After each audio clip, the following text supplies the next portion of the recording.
If you could make a phone call to the 20-year-old Neil deGrasse Tyson and give that young man a bit of advice, what would you tell him?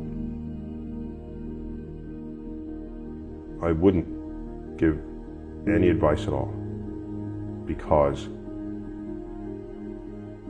the act of being 20 is itself part of what it is to become who you are. If you start siphoning information from the future, the act of having learned it firsthand by experiencing it is what made me the person who would put me in a position to call the 20-year-old and say, here's the advice. The act of learning by life experience has sufficient value that to just have someone tell you what you should or shouldn't do is not what makes you who and what you are. Who and what you are is what you do and what you learn from what you did. Yeah, you can tell somebody something, but if they don't think it's true, it'll fall on deaf ears. Let them find out. And the act of finding out is the lesson, not the lesson itself. So there is nothing I can tell myself at any time in life, because I am learning what it is to be alive. I'm learning what it is to become a scientist.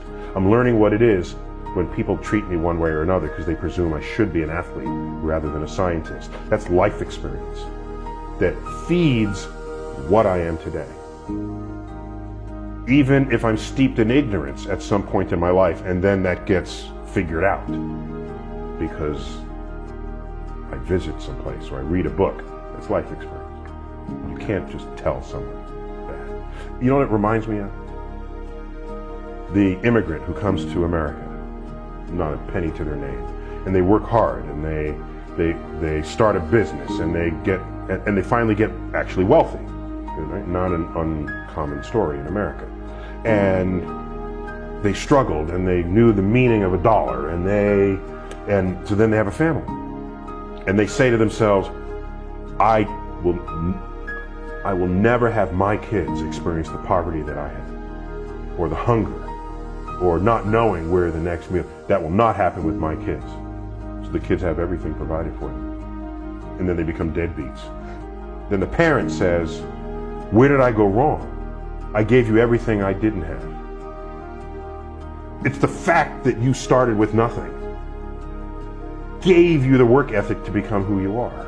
So to turn around and say, now I'm going to change all that for my kids? Of course, you don't want your kids to go hungry so that they become somebody like you. But just don't presume your latter-day knowledge, your latter-day wealth, if introduced into a next generation as advice or as a handout, will create the person that you are. In fact, it can circumvent it. It can derail that pathway.